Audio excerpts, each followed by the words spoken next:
The last we did the 37th verse. It said,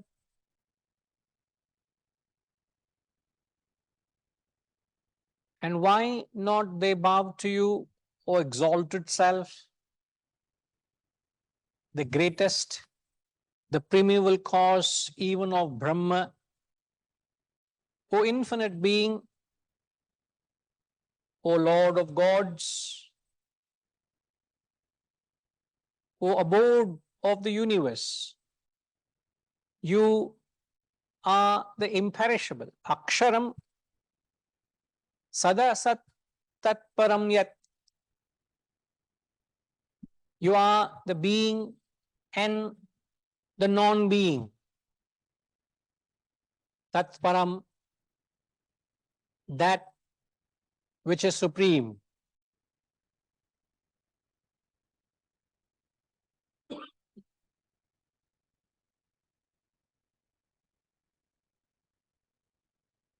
The primeval cause, we learned that it is the uncaused cause. Brahman is the uncaused cause for the whole world. When I say it is the uncaused cause, everything in the world is governed by the cause and effect. The law of causation governs the entire world. But what is the cause for the world itself?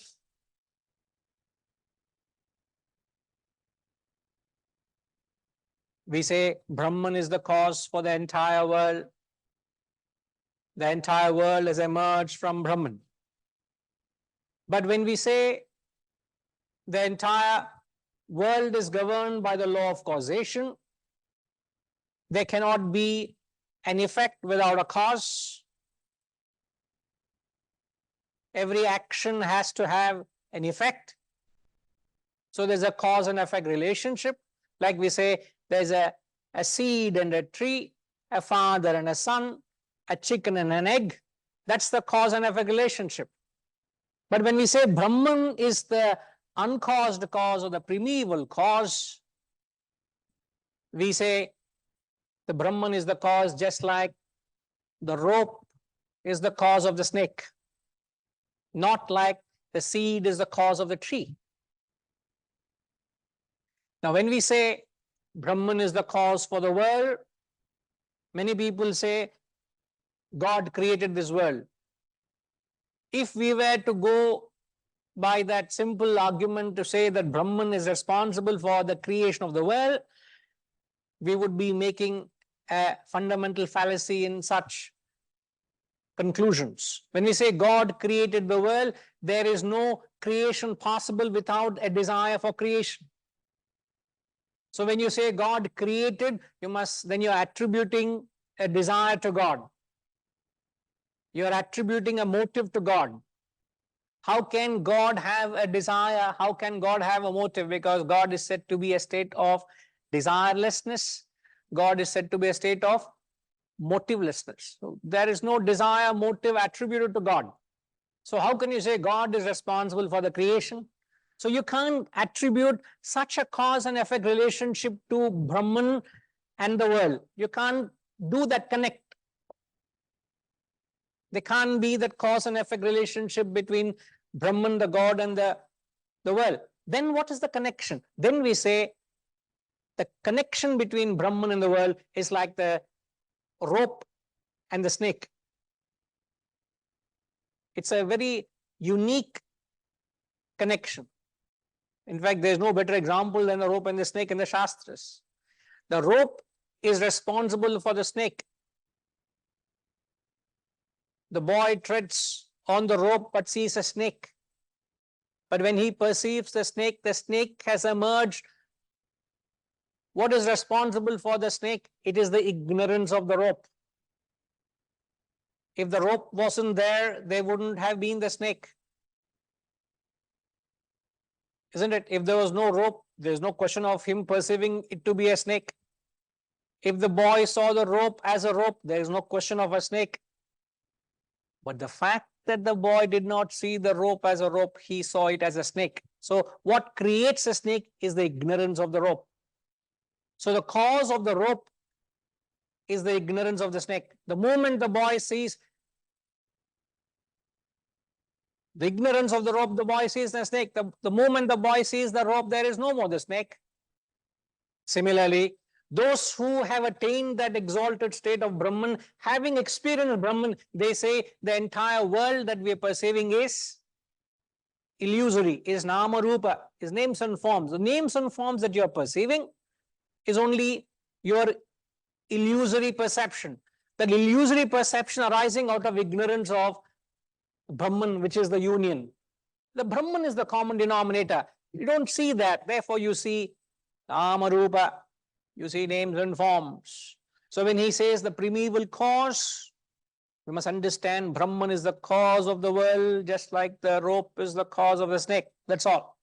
Any other interpretation to that, we will go into illogical conclusions. Because we say the Brahman is a pure witness to the happenings in the world. Brahman has got nothing to do with the happenings. See, on and off, we must keep reminding ourselves of the truth. One of the best so-called definitions of God, if you can give a definition, the best, clearest, closest definition of God is, with it, everything happens. In its absence, without it, nothing happens. Yet it has got nothing to do with the happening.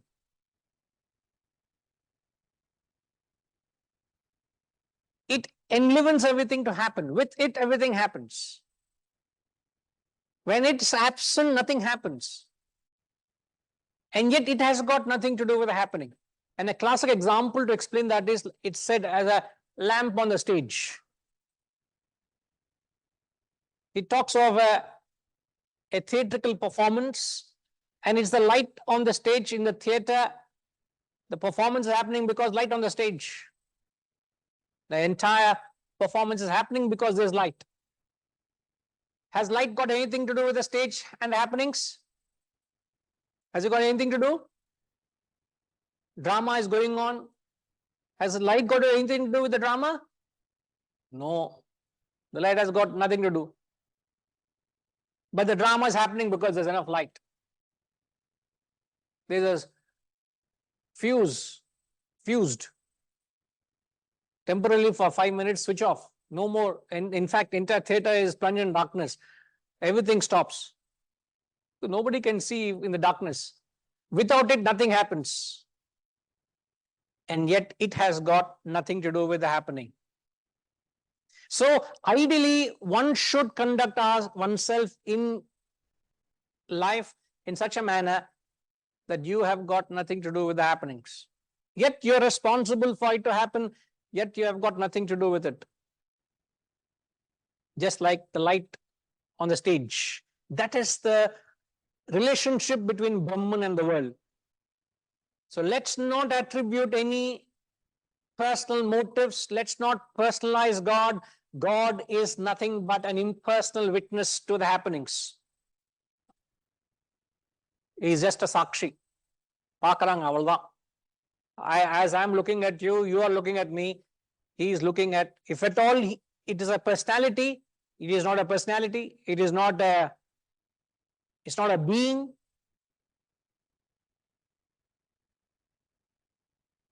It is just that en masse consciousness. We give it a shape, we give it a name, we give it an identity, because we can't relate to something without an identity, can we? We can't relate to something which is formless. The moment we say all pervading, we can't relate to. So for our convenience, we've given it a form. For our convenience, we've given it a name. For our convenience, we've given it an identity. So it's only we are bringing down God to our limitation. But that doesn't limit God. God is limitless. It is the pure consciousness.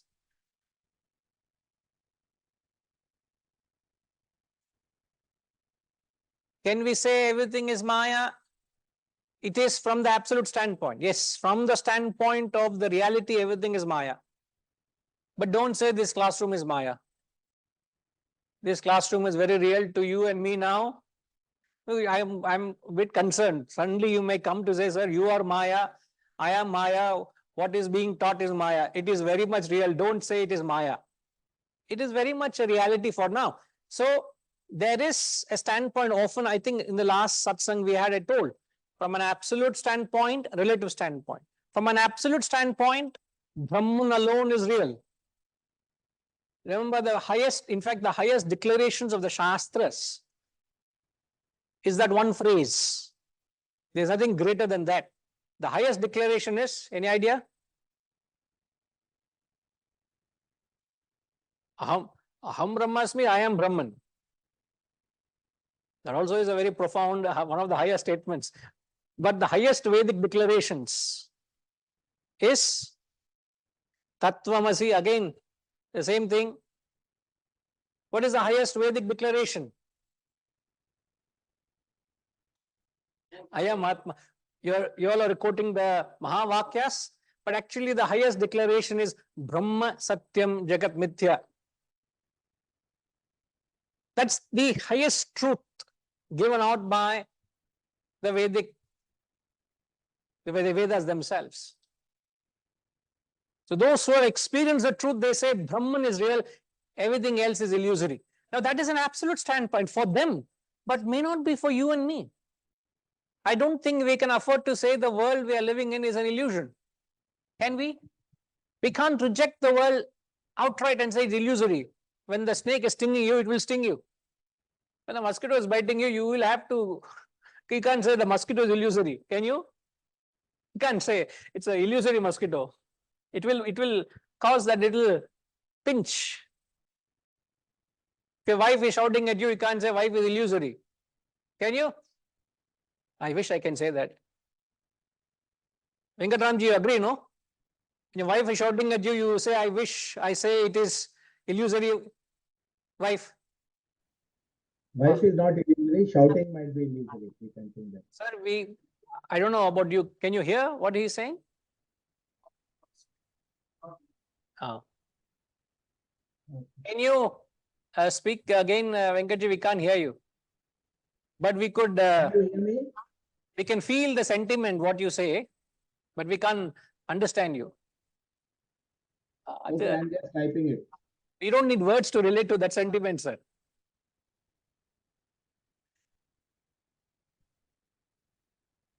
Correct, sir. I know you have to agree with it. So shouting may be illusory. He is Not being wife. there also. Not wife.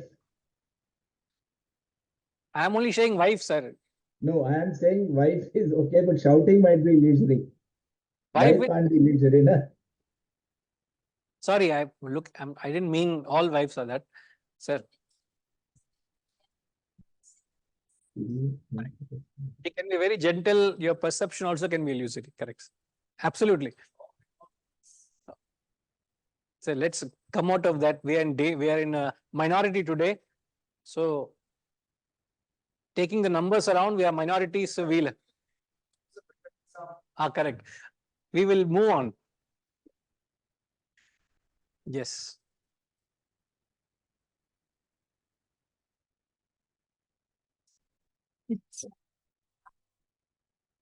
In fact, I was just about to say Jagat Mithya, but I was going to bring that in because it occurred to me. I think the moment it hit me that I've known about the example of the rope and the snake from the Upanishads, and also the seed being the cause of the tree, but I never put the two and two together.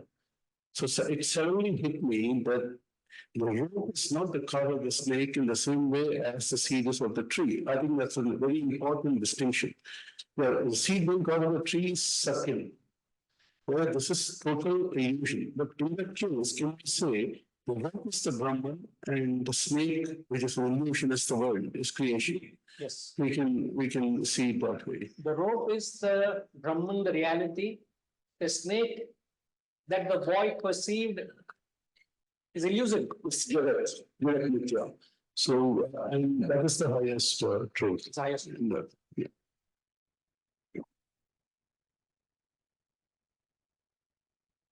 That's Yes. Venkatji, you, Apara Garu, you wanted to say something? Yeah, Guruji, I wanted to say, but I think I should learn more before I ask you something. I had a doubt, but I thought uh, I will ask you some other time because I may not be having enough knowledge. To ask the question itself? Yeah. No. I leave it to you, sir. I don't guarantee I'll be there next week. Okay, Guruji. So when we were discussing that Brahman is not the creator. So the thing is, we always recite Purna Midam shloka. In that Purna Mudachyate, from Brahman, the whole world has come out. So how do we explain that?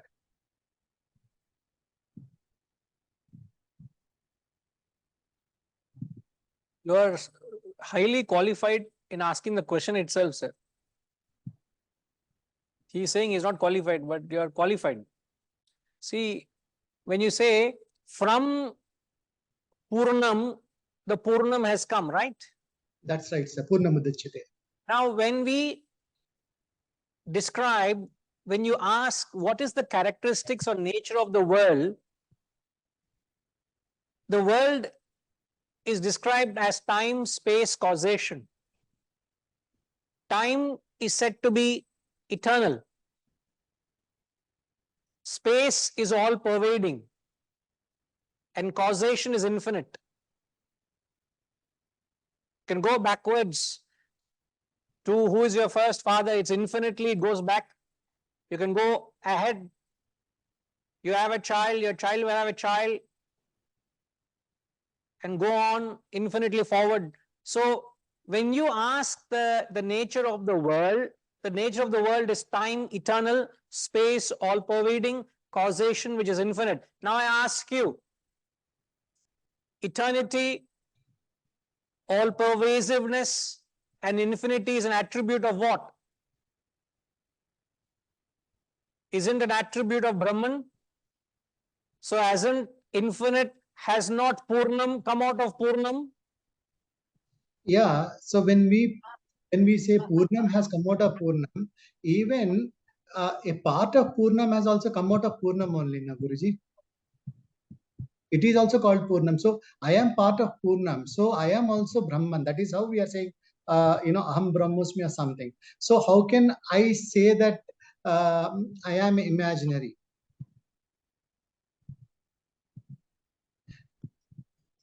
If we take into the absolute Brahman, then the object that have come out and myself, the three things which I take into consideration in a triangle. The thing is, I am nothing but Brahman, and everything has come out of Brahman. So, how can things be imaginary, or how can we actually relate with the? Sir, when you say the state, I am Brahman, only a man of realization can say so, not you and me. Unless you claim yourself to be realized. Which I'm sure. Well, yeah, I understand, Guruji, but I am taking that sloka as absolute truth. I am not trying to. I am taking that sloka as a pramanam. That invocation is from an absolute standpoint. There's always a confusion when you switch from an absolute to relative. When a man of realization says, I am Brahman, they're talking from an absolute standpoint. They have reached that state of Brahman. You and I are not reached that state. We still have that individuality. We still have that ego, which separates us from the totality. So how can we claim to be that Brahman? There is a separation. There is the duality. This, as long as the duality exists, there's something unreal. The unreal is the world. Duality is Brahman and the world.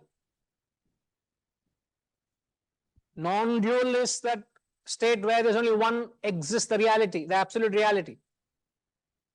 So when there is the non-dual, They say Brahma Satyam Jagat Mithya.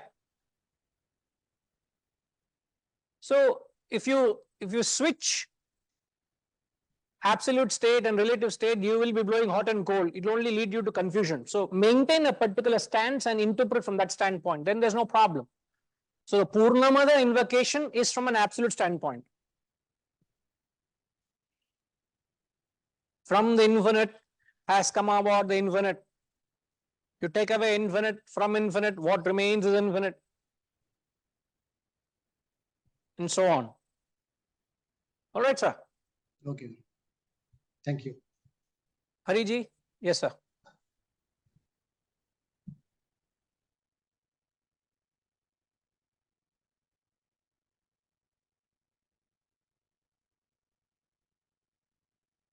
Can you hear me? Yes, sir. Now, instead of snake and rope, if we take the example of gold and ornament or wave and ocean, then we can say that the ornament and gold are one and the same. I am not taking. Though the... Yes, please. Whatever you want. I am not taking. No, if we consider ornament gold instead of snake, and only when we consider snake and the rope, then the snake becomes mithya and the rope is the reality. If we take the example of gold and ornament, so the ornament is only an appearance, the namarupa, and if you destroy, and it is not permanent, the ornament can be destroyed at any time, but it comes back to gold only. In that way, when the world, though it is not created, it is only an appearance. But when the world is destroyed, then it becomes disatyam. That is only the permanent truth. Just like the example of wave and ocean. They are one and the same, though the wave appears to be separate from the ocean. So what's the point? The point is, so in absolute term, even if we say that we are seeing the world always, it appears to be real, but at the end of the day, when the world can be destroyed, it is not eternal, whereas the Brahman is eternal. Just like gold is eternal and the ornament is not eternal.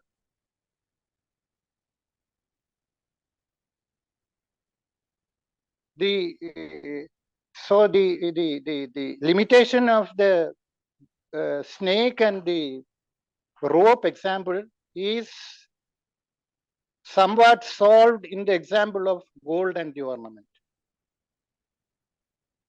So we cannot say the ornament is mithya. The ornament is, it is real, but it is the gold only. So the only example, the reason we take the example of the rope and the snake is to explain the concept of it is the cause, but yet it is the uncaused cause. True. Vis-a-vis the seed and the tree, or the chicken and egg, or the father and the son. Just to differentiate that cause and effect, we bring in the example of the rope and the snake. Okay. But the point that you're making is valid.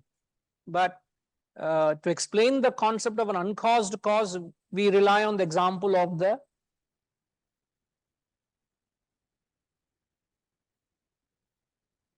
snake and the rope. Snake and the rope. All right. Okay. Okay. So, yes, sir.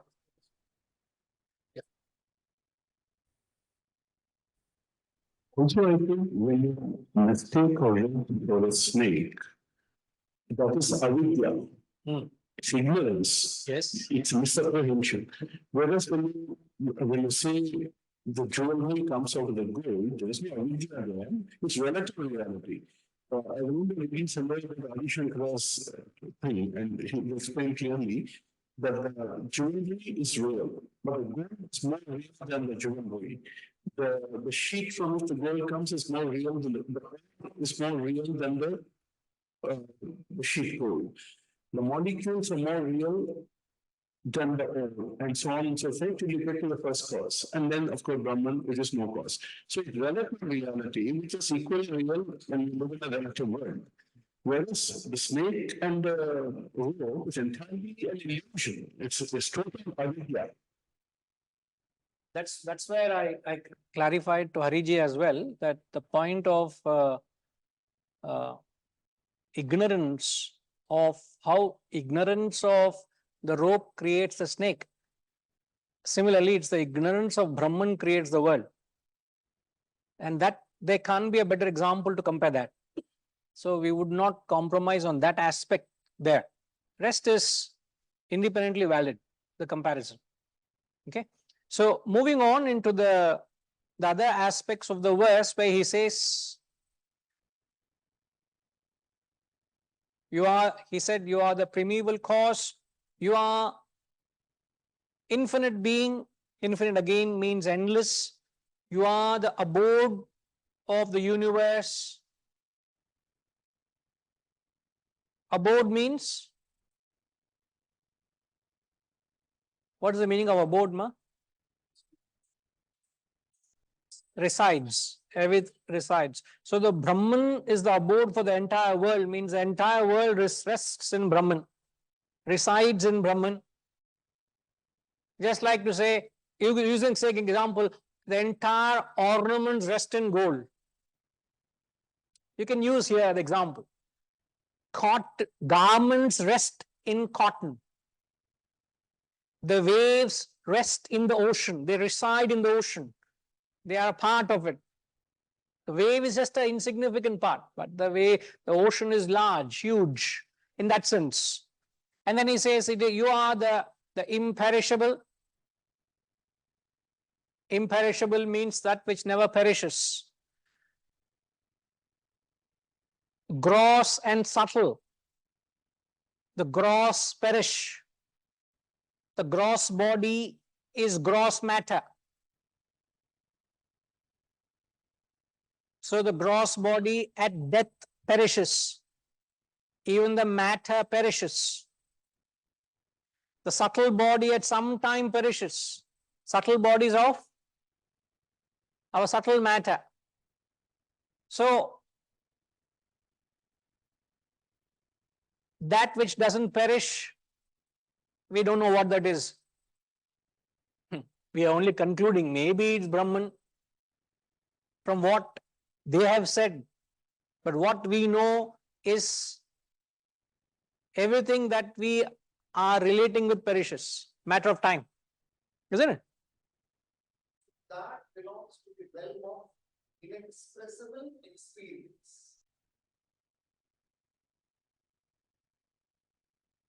We inexpressible because our intellect can't fathom. We can't conceive it. So it's again borrowed knowledge. When we say that we're referring to Brahman, it's only there, we're just using their terms because they describe it as imperishable. Do we have the knowledge to conceive it? But from the point of perishing, we can say that is imperishable. Yes, from a relative standpoint, we say that. But from that absolute standpoint, we don't have an experience of Brahman. We don't have experience of the imperishable. All what we have experience is experience of the perishable.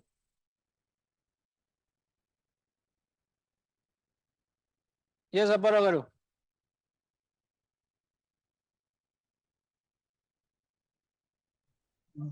Guruji, I'm sorry, I'm quite confused.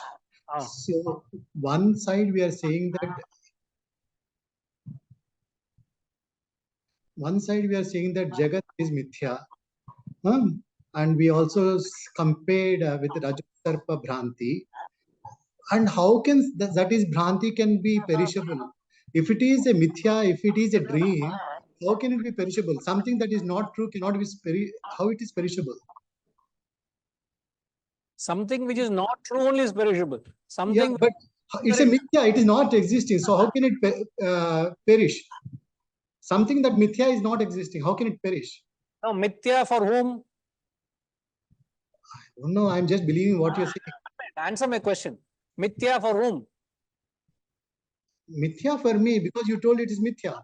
I didn't say mithya not for you, mithya for a man of realization. It is very much real for you and me. But whatever you're saying, I'm taking it as absolute truth. So it is mithya for me. Sir, you are again, you are switching stance. You maintain a stance. Are you seeing a world? I am not seeing. Huh? I am not. Oh, I am seeing the world. Yeah. Thank God. I thought you said you are not seeing a world. No, you are seeing a world, aren't you? Pardon, Guruji? You are seeing the world, right? Yes. Yes. Is the world real to you? Yes. That's from a relative standpoint. Okay. Please understand that. Maintain that stance. Okay.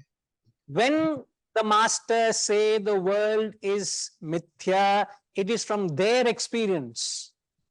Okay. It is from an absolute standpoint.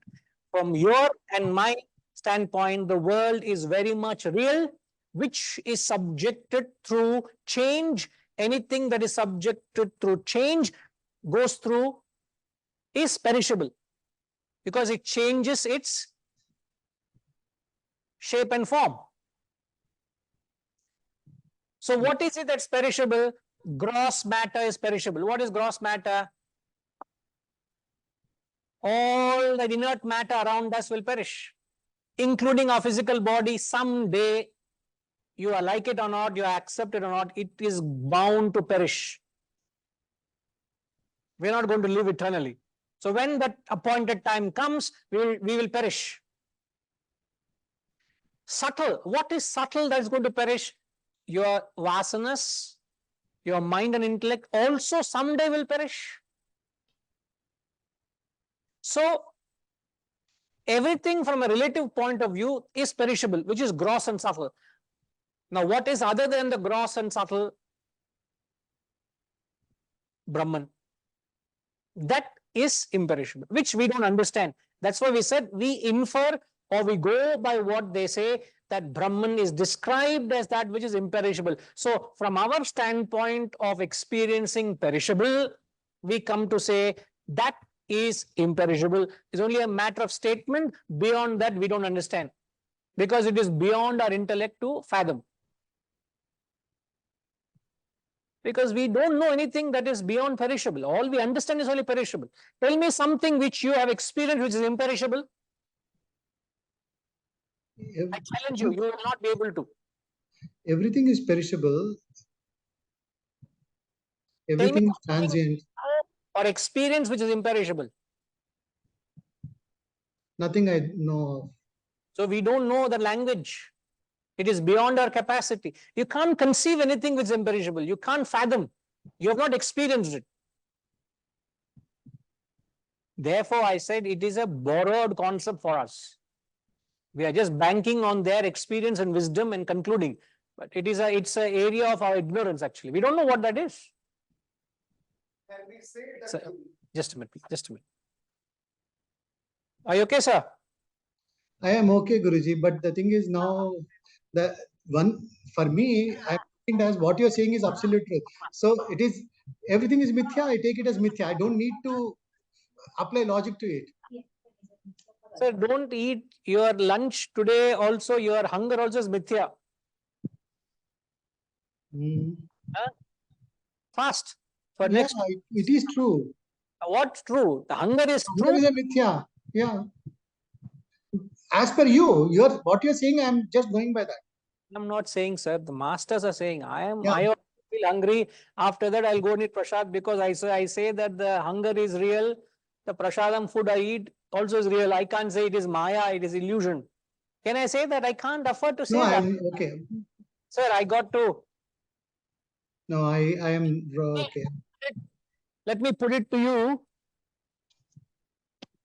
to explain the. Hey, which one?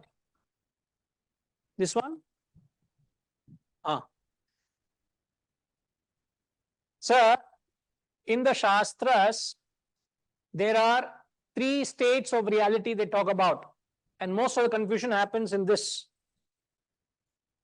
First is the standpoint of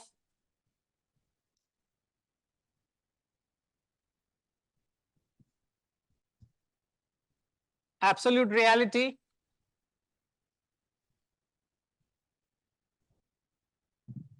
The second is a state of relative reality. The third is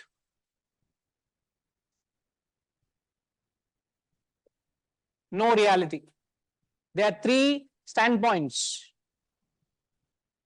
Now, from the standpoint of the masters, the absolute reality is Brahman.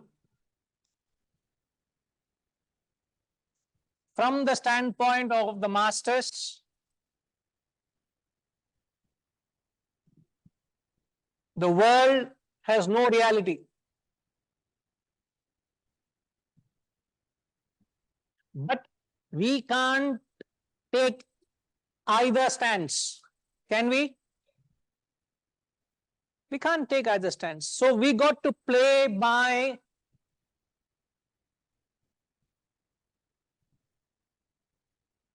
the middle level, which is the relative reality, which means you got to play by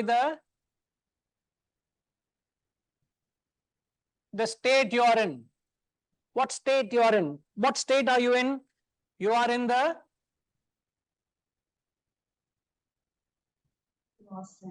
waking state. When you are in the waking world is real, right? You got to play by the rules of the waking state. When you go into the dream, you got to play by the rules of the dream. You become the dreamer. When you are in the deep sleep, you got to play by the rules of the deep sleeper. So broadly speaking, we all have to play by the rules of relative reality.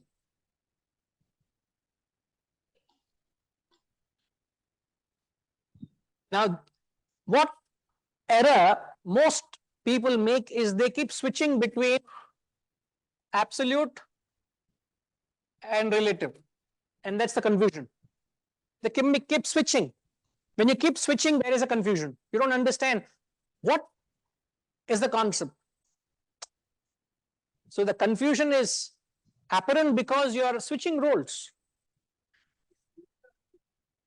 Turiya is absolute. Turiya is the 4th state. So the 4th state is that state of realization these masters have attained. From their state, absolute reality, Brahman is real. The world has no reality for them, not for you and me.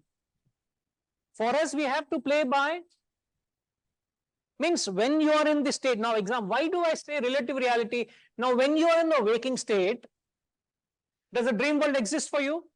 No. No, it doesn't exist for you. When you are sleeping, you had an elaborate meal. You had, in fact, you were overeaten, to be frank. So you have taken a pill and slept. And yet, when you go into sleep, within the next 15 minutes of your sleep, you are experiencing as if you haven't had a meal for the past 4 days. And you are suffering the pangs of hunger. So the food in your stomach does not satisfy the hunger of the dreamer.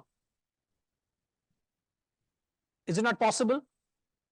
You can be a very opulent man in the waking state, but you can dream yourself to be a beggar, which was the great dream of the king Janaka. A king dreamt himself to be a beggar. So all the wealth in the coffers of that king could not take care of the sufferings of the beggar in the dream. So you got to play by that state, by that realm you are experiencing. So always assume a relative reality. Then you'll have no confusion. In philosophy, you got to be very clear what stance you assume. That's the reason it is the point of the teacher or the guru to clarify when a specific mantra is spoken from a absolute standpoint. So whenever there's an absolute standpoint, I come and I do clarify. This verse must be read from an absolute standpoint. Don't confuse. So always mark those verses. So when you read them, you must switch roles. Thanks, Guruji. I am well explained. Thank you. Most welcome, sir. Annapurnama.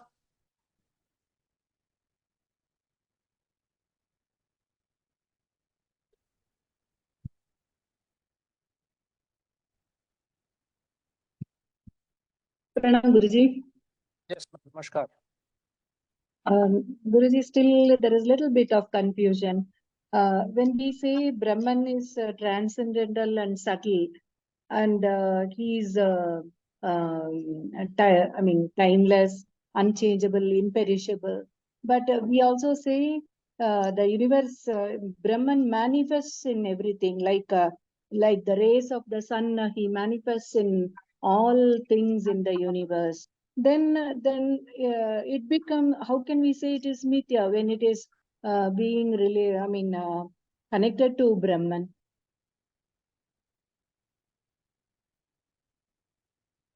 If I lost you at last section, did you get what you said? I'm sorry. No, we say Brahman is transcendental, subtle, and imperishable. Past time, and he is imperishable, unchanging, and all that. But we also say Brahman manifests in all things in the universe. But how can we say then? How can we ignore Brahman? Like when the universe, when he manifests in everything in the universe, then he gets connected to Brahman. So how can we take it as mithya? How can we say it as? Mithya, Jagat mithya. Ah. How the world becomes unreal, like, when Brahman manifests in everything in the universe, like the rays of the sun we have seen earlier. Sorry, Guruji. Am I audible? No, I got you what you're asking. See, what we are saying is Brahman is the imperishable in the perishable. What is perishing is the world. What doesn't perish is Brahman, whatever that is. The problem is we don't understand what that is. In the perishable, there is the imperishable. So that is Brahman. That's all they're saying. Okay. I don't know whether you have got the answer.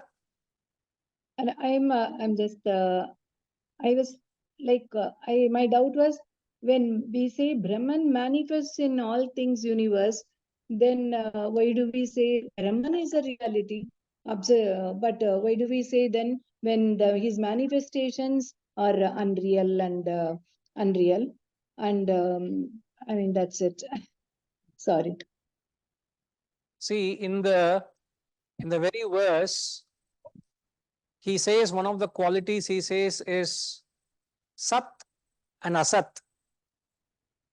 being and non-being.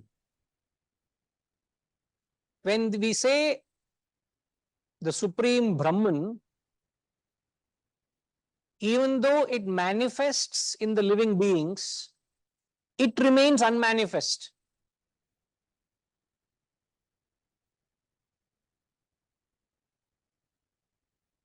The Brahman remains unmanifest even though it manifests. Now, Brahman manifests through me as? How is Brahman manifesting through my body? It manifests through my body as actions. It manifests through my mind as emotions. It manifests through my intellect as thoughts. But even though it is manifesting through me, can you attune to Brahman? Brahman, do you know where it is? Brahman remains unmanifest, isn't it?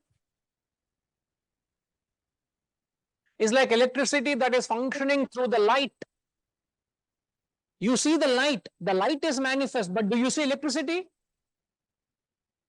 Your electricity functions through the fan as breeze, but do you see electricity in the fan? So you see the manifestation of electricity, but you don't see electricity. Similarly, So he you is only the energy and not connected to the energy. results. There is energy. Energy is there, but you don't see it. So, since we can't relate to the unmanifest Brahman, we relate it with reference to manifestation. Thank you, Guruji. I think I'm getting it.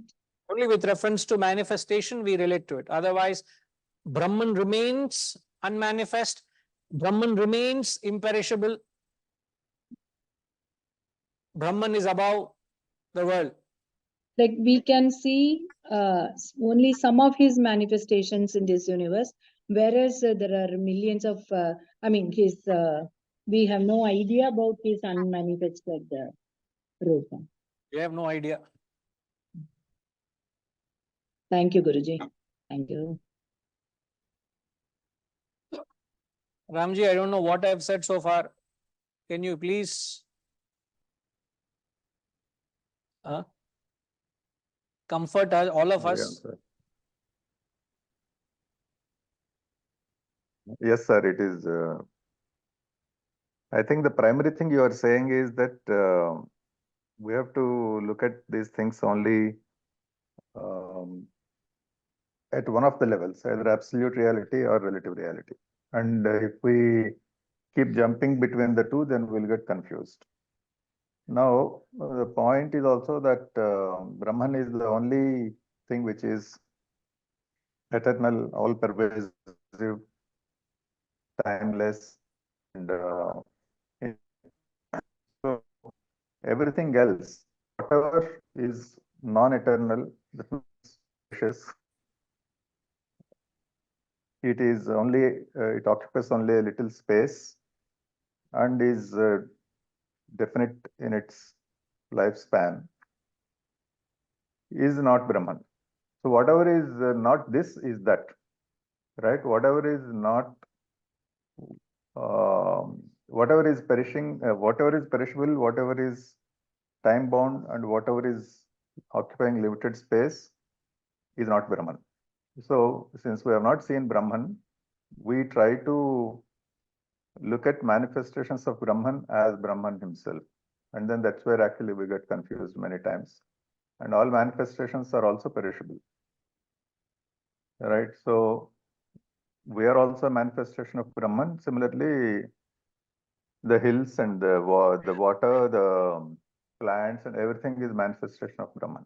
So the question which came was that if they are manifestations of Brahman and Brahman being eternal, how these things can be Brahman being real, how these things can be unreal. But I think you have explained that these are all only our own perceptions of the manifestations, and then they will die at some stage. They will not last all the time. Right? Sir, I can relate to you, but what I would say is when you go in an absolute realm beyond a point, you get to a mental fatigue because you get to a state of helplessness and hopelessness. Because beyond a point, you can't go further because these words seemingly become empty. Because beyond a point, you can't relate to it. I can't relate to it. Only when you reach that stage, you can understand them, perhaps. Only when you're in a relative state, you'll have a sense of application. Otherwise, absolute level, it doesn't serve you as a sadhana. Right, to get an idea of what they are. Isn't it, sir? Absolutely, sir. So the only thing I wanted to also add to the confusion is that what is perishable is, something is perishable in one day, something is perishable in 1 year, something is perishable in 60 years, like a human body, let's say. So the other day I went to Ooty, and then I was told that the age of the Nilgiris is 22 million years so far. Sorry? The age of Nilgiris is 22 million years. That means 2.2 crore years. So Which- far they have existed. Okay? Mountains, Nilgiri mountains. When I went to, in June, went to Scotland, and they took us to a hill, which is a big, it's not a hill, it is a big mountain. And they said its age is 14 million years. That means 1.4 crore years. Now they are also perishable, because the definition you gave that whatever is changing every day is perishable, because it will disappear at some stage. But something will disappear in one day, but something will disappear in after crores of years. And both are perishable, which is actually something on which I was wonderstruck when I saw these hills, that they're crores of years old. And how many generations of plants, insects, animals must have been existing on those hills for crores of years. How many life forms have existed on those hills for crores of years? Even man is not born crores of years back. That means so many other life forms existed. And everything is imperishable. Even those mountains are they are perishable. Everything is perishable. Even those mountains are perishable. That means what is imperishable? We have to imagine that. I mean, this thought struck me that if something is there for 2.2 crore years and it is perishable, that means what is imperishable? How do you imagine that? That's where actually we all grapple with that, because it is unimaginable for us. I think it is beyond our comprehension and imagination. That's where actually we all get into this discussion on the confusion between what is Brahman and what is its manifestation. True. It just baffles us. Our limited intellect cannot fathom the concept of imperishable. The disciple goes on asking the question. Even in the Upanishads, the disciple goes on asking the question. Finally, the person answering says, beyond this, don't ask me, my head will break. Therefore, you know, Upanishads are there. I don't know which Upanishad, but this is what I've heard. Upanishad you know, anybody can write Upanishads. Suresha Upanishad Not at all. There's something which, don't ask me beyond this, because it is, then my head will break, you know, that kind of thing. Therefore, but talking about perishability, which Sir referred to, that mountain existing for so many crores of years, just as reality is relative, even perishability is relative. What do you mean relative? That mountain is existing for 2 crore years, where we will exist for whatever years, which is much less, much. Therefore, perishability is also relative. But the fact is that in the perishable, there is the imperishable. The imperishable is the witness to all that is happening to the perishable. Again, that Brahman is described as a witness Sakshi. Exactly. Yes, Exactly. telling everything that's happening. Because, you know, the other man also was asking that same question. See, if each one is a distinct portion of the essence of God, that means that supreme reality, which is imperishable, is part of us. We may not have access to it through the mind, but it is the substratum on which we play the game of life. His substratum, yes. I think to that extent we can explain and be convinced. So beyond that, the Upanishadic master will take over. We'll move on. அடுத்த verse. Padlama? அடுத்த verse padlama? Yes. Firstly, I was wondering, is it possible it's from the Svetaketu story where Svetaketu, Upanishad questions his father, and father teaches him. I don't know whether the head breaking comes from that particular Upanishad. I don't know. I haven't read it, but I know the story. But what I wanted to say was time again. We're talking of time as if it's something linear. As per the tradition, it's not. And time is as much a part of the mithya as anything else. So Time is the world, right? time is the word, Kala Pramanam, and time and space came together, even as per science, they came at the same time with the Big Bang. So there's no time, there's no space, there's no time. So Earth is 6 billion years old, but what was there before the 6 billion years? The year came only with the Big Bang. What existed before that, we don't know. So time is as much an illusion as anything else.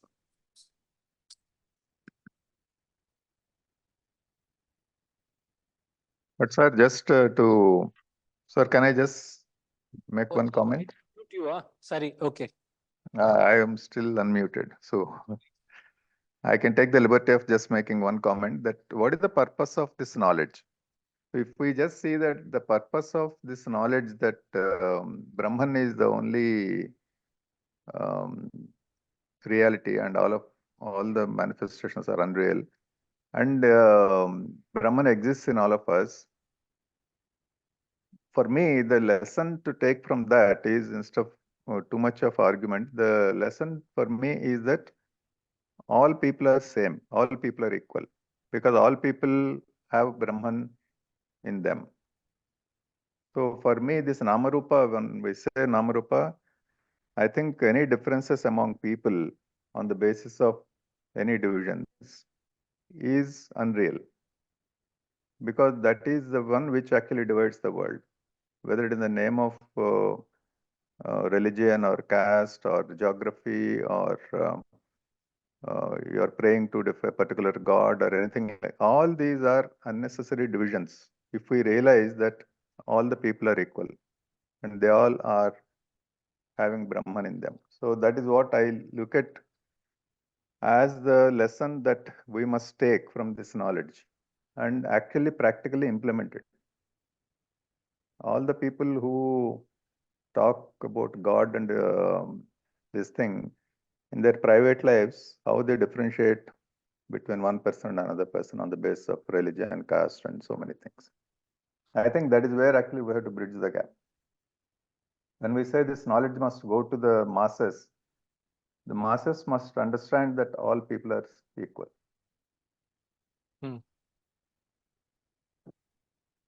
Sorry, that was maybe an unnecessary comment, but I thought I should see what is the practical application of this knowledge.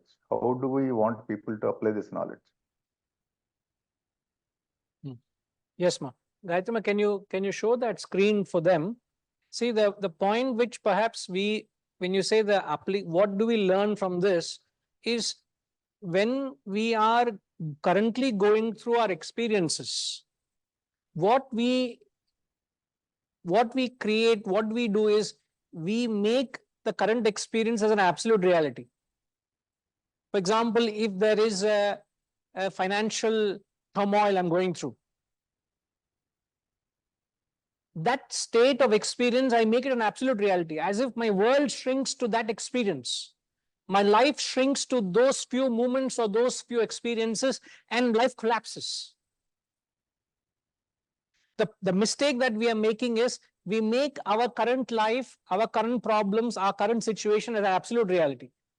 So don't make it an absolute reality. Play by the rule, give it the due importance it requires, but move on. Remember, it's only real now.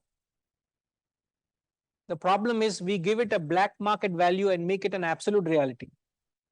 So don't give it an absolute reality, nor is it no reality. You can't neglect the problem. The problem exists. If I have loans in the banks, and if the banks are following up with me to get their money back, I can't say it is no reality. Nor should it come to a point where that particular experience destroys my life. Nor should I make it an absolute reality. Deal with it with a sense of objectivity. If you are able to deal with that problem in a relative sense, in an objective manner, you will be able to apply a relative reality to your life. This is perhaps the practical application to life that each one of us are going through. It could be any challenge, but how do you approach that problem or the situation? Don't give it a no reality status, nor give it an absolute reality. Give it a relative reality. As long as you're in it, understand it exists, deal with it objectively. No, yeah, in the waking state also, that problem has to be dealt objectively. Ilana, so let's say if there is a conflict between spouses, if that rupture is not dealt with, understood with it, and dealt with it objectively, it can result in a separation, divorce. Why? You have given that an absolute status. So why does a person commit suicide? So a point has come that that person cannot carry on his life that way. He doesn't see a hope in his life further. Now, what has that person done? He has given that problem an absolute status. Love failure. Love failure, somebody commits a suicide. So that emotion matters to that person so much that love failure has compelled that person to commit suicide. To which we're saying, don't give that love failure an absolute reality, man. Play by the rule. So what? Move on. Deal with that loss objectively. Then you will be able to get along with life. Otherwise, though we were able to bifurcate it or classify into three types, but the concept of relative reality has a greater emphasis if you approach it in an objective manner. That's the point I'm trying to make in terms of application. Because many times we are not able to play that role well, and we get carried away, isn't it? 38, please.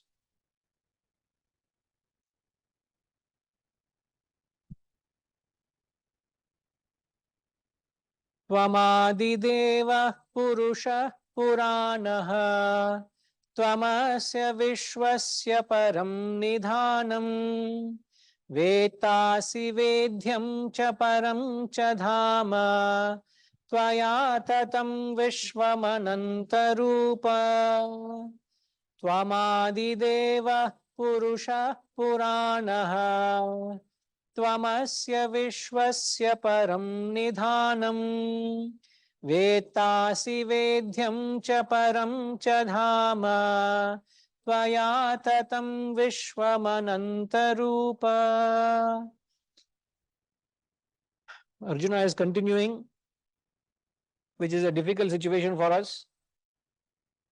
He says, you are the primeval God, the ancient Purusha, the supreme abode of the universe. You are the knower. That to be known, Vedhyam, and the supreme goal, Paramdhama.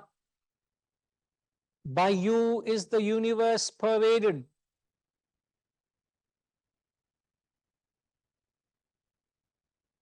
Tatam Vishwam.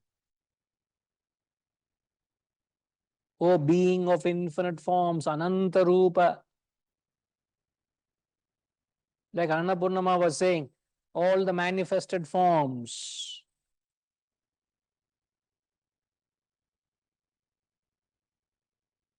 Just like the sun and the infinite reflections.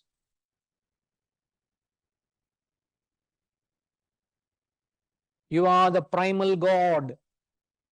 Primal God is Brahman. Brahman is the unmanifest reality. The Brahman, the unmanifest reality, is the primal God. The manifestations of God are gods. Plural is gods.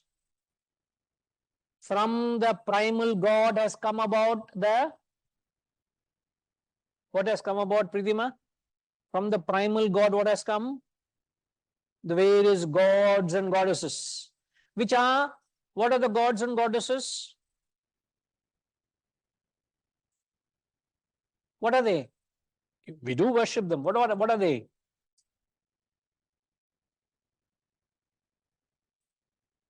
What are they? What do they symbolize? They symbolize the manifested powers in the world. Now, can you show the translation of 39, please? If you all read the 39th verse translation alone, can you read, can you give the mic to Amma, please?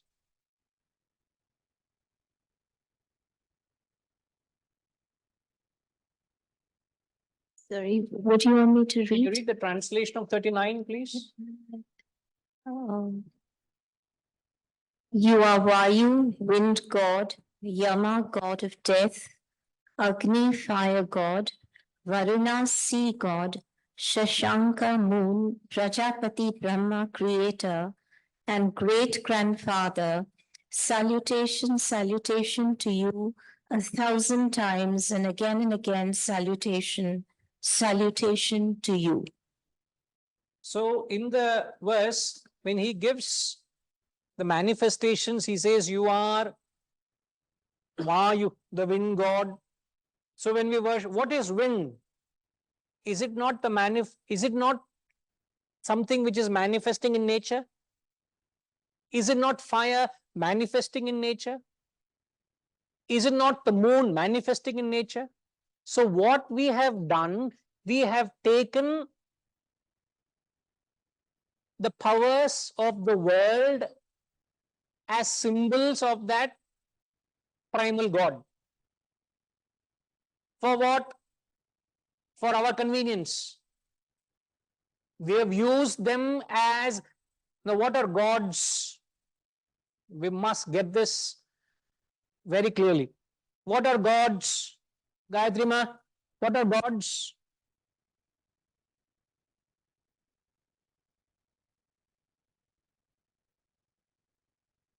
There is, one is the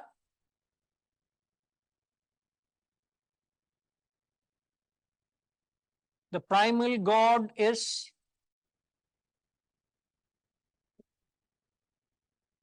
this is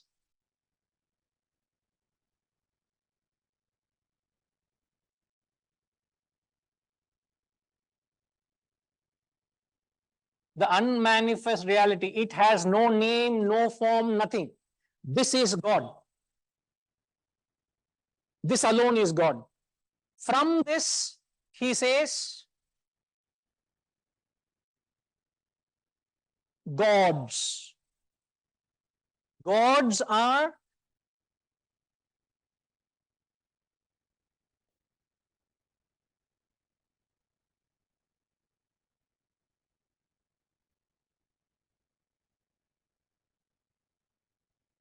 manifested powers of that unmanifest reality.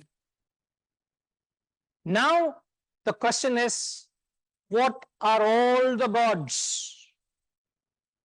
The gods are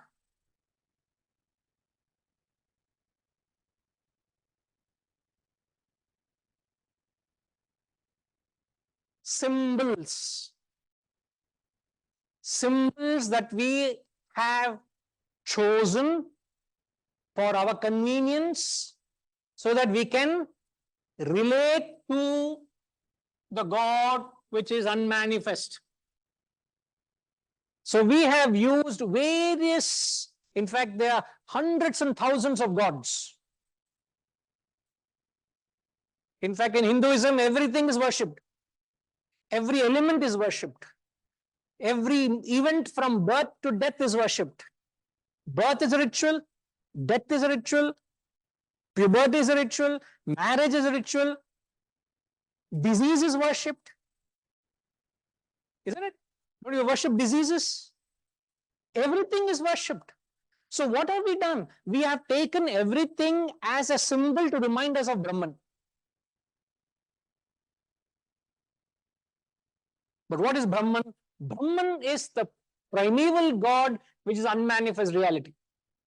Everything in the world, now this is all are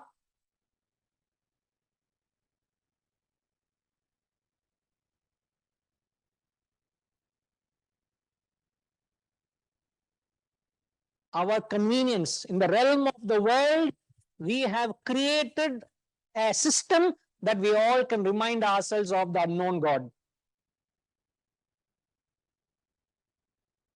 So you can't take a symbol and say this is God. Arre, it's only a symbol, ma. How can you say my Meenakshi Amma is God? It's symbol of Brahman. How can you say my Ganesha is God? It's only symbol of Brahman. Subramanya, how is he God? Subramanya is only a symbol of Brahman. Lord Shiva, what is he? A symbol of Brahman. How can you say Lord Shiva is Brahman?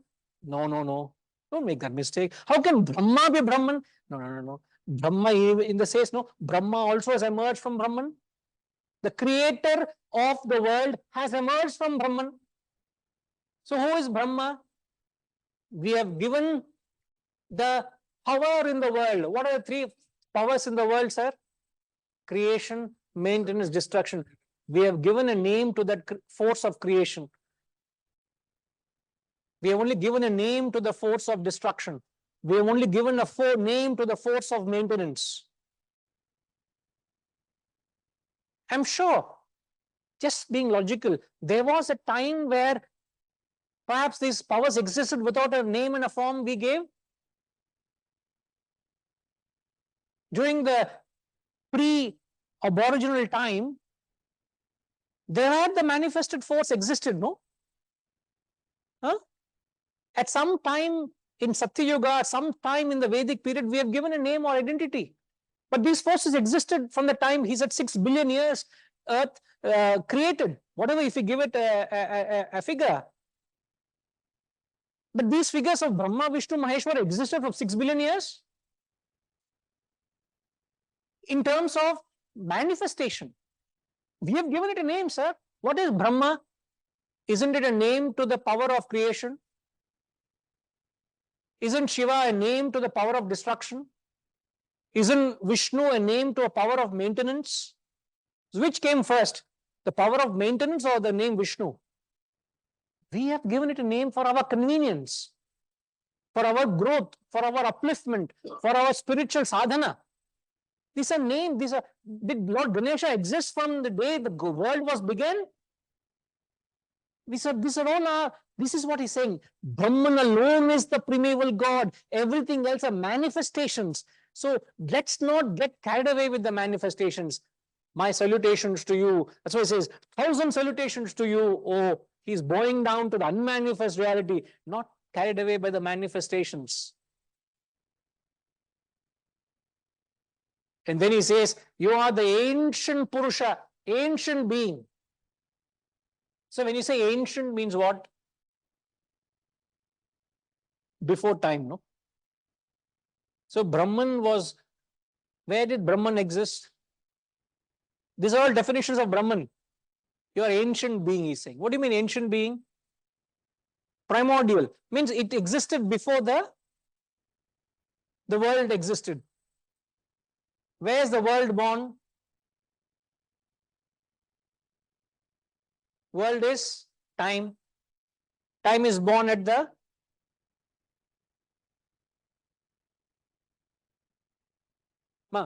we said that one of the definition of the world is time, space, causation, right? Time, what is the unit of time? Seconds, right? Why do you call it second? It's called second because time is only born at the second experience. There is no time at the first experience. But Brahman existed at the first experience, therefore it is before time. Ancient. Outstanding. How did they conceive all that? Ancient Purusha. It existed before time. Time is born only at the second experience. There is no time at the first. Like distance is born only at the second point. There is no distance at a point. So we can't relate to Brahman. I tell you, beyond a point you get intellectually fatigued and tired. Ayyo, I give up. Idella puriyala enakalla. absolute level, it goes, it completely, we can't absorb beyond a point. But you know the grandeur of the wisdom when they talk at that level. So he says, you are the supreme abode. He continues here. You are the knower, that to be known, the supreme goal.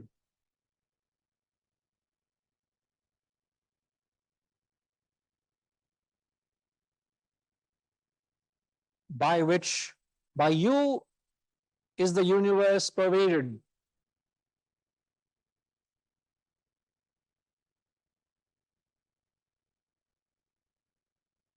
See, I will genuinely say we are all non-adhikaris.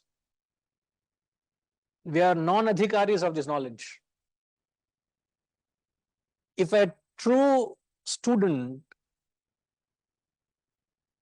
I am telling, including myself, I am a non-adhikari.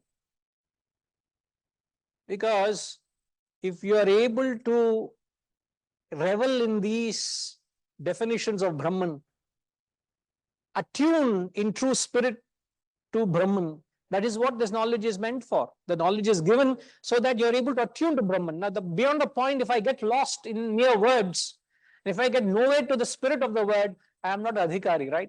Like Arjuna was not adhikari. That fellow, he doesn't understand any of this, though he is using those words.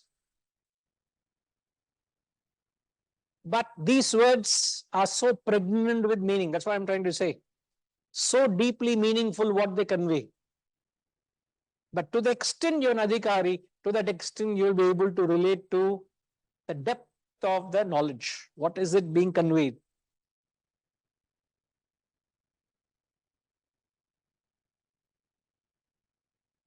Next week I'll explain.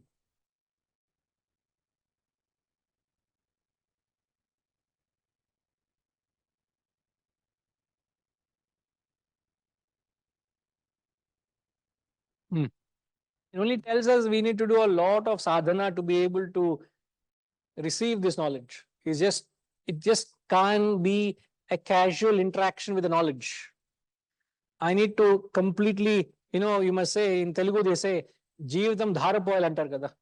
So you need to completely offer your life to this knowledge or wisdom to be able to do justice to it. Can't be, they say it can't be like a walk in the park.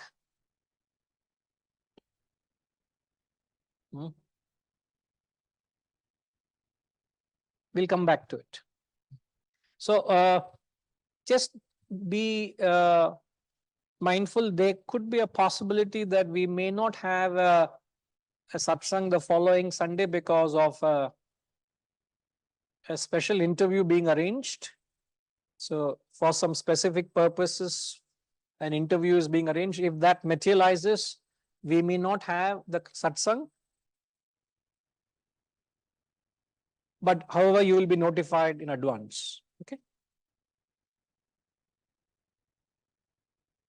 Om Purnamada Purnamidam Purnat Purnamudachyate Purnasya Purnamadaya Purnamevavashishyate. Om Shanti Shanti Shanti. Harihi Om. Shri Gurubhyo Namaha. Harihi Om.